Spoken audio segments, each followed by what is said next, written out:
Genesis 3. Now the serpent was more crafty than any of the wild animals the Lord God had made. He said to the woman, "Did God really say, 'You must not eat from any tree in the garden'?"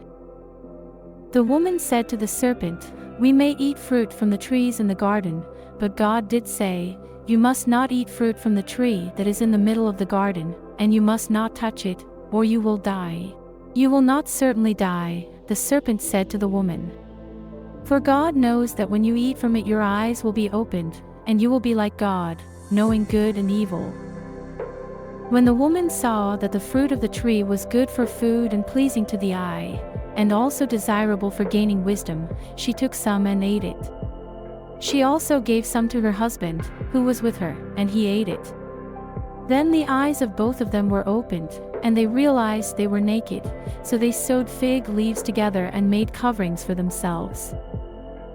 Then the man and his wife heard the sound of the Lord God as he was walking in the garden in the cool of the day, and they hid from the Lord God among the trees of the garden.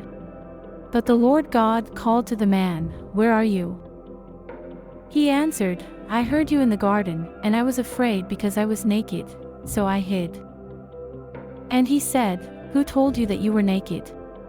Have you eaten from the tree that I commanded you not to eat from?"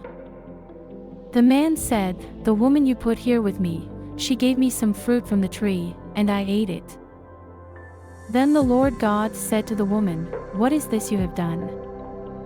The woman said, "The serpent deceived me, and I ate."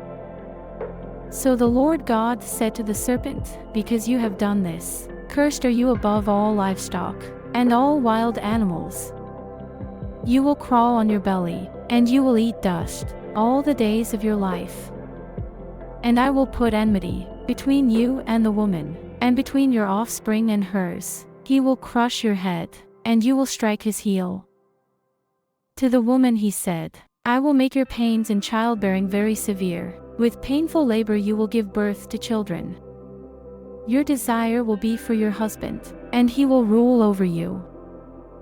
To Adam he said, "Because you listened to your wife and ate fruit from the tree about which I commanded you, you must not eat from it. Cursed is the ground because of you. Through painful toil you will eat food from it, all the days of your life. It will produce thorns and thistles for you, and you will eat the plants of the field. By the sweat of your brow, you will eat your food, until you return to the ground, since from it you were taken, for dust you are, and to dust you will return." Adam named his wife Eve, because she would become the mother of all the living. The Lord God made garments of skin for Adam and his wife and clothed them. And the Lord God said, "The man has now become like one of us, knowing good and evil. He must not be allowed to reach out his hand and take also from the tree of life and eat, and live forever." So the Lord God banished him from the Garden of Eden to work the ground from which he had been taken. After he drove the man out, he placed on the east side of the Garden of Eden cherubim and a flaming sword flashing back and forth to guard the way to the tree of life. Genesis 4. Adam made love to his wife Eve, and she became pregnant and gave birth to Cain. She said, "With the help of the Lord I have brought forth a man." Later she gave birth to his brother Abel. Now Abel kept flocks, and Cain worked the soil. In the course of time Cain brought some of the fruits of the soil as an offering to the Lord. And Abel also brought an offering, fat portions from some of the firstborn of his flock. The Lord looked with favor on Abel and his offering, but on Cain and his offering he did not look with favor. So Cain was very angry, and his face was downcast. Then the Lord said to Cain, "Why are you angry? Why is your face downcast? If you do what is right, will you not be accepted? But if you do not do what is right, sin is crouching at your door. It desires to have you, but you must rule over it." Now Cain said to his brother Abel, "Let's go out to the field." While they were in the field, Cain attacked his brother Abel and killed him. Then the Lord said to Cain, "Where is your brother Abel?" "I don't know," he replied. "Am I my brother's keeper?" The Lord said, "What have you done? Listen. Your brother's blood cries out to me from the ground.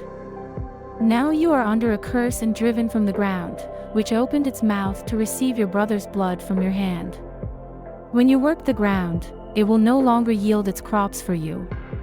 You will be a restless wanderer on the earth. Cain said to the Lord, My punishment is more than I can bear. Today you are driving me from the land, and I will be hidden from your presence. I will be a restless wanderer on the earth, and whoever finds me will kill me. But the Lord said to him, Not so. Anyone who kills Cain will suffer vengeance 7 times over. Then the Lord put a mark on Cain so that no one who found him would kill him. So Cain went out from the Lord's presence and lived in the land of Nod, east of Eden. Adam made love to his wife again, and she gave birth to a son and named him Seth, saying, God has granted me another child in place of Abel, since Cain killed him. Seth also had a son, and he named him Enosh. At that time people began to call on the name of the Lord.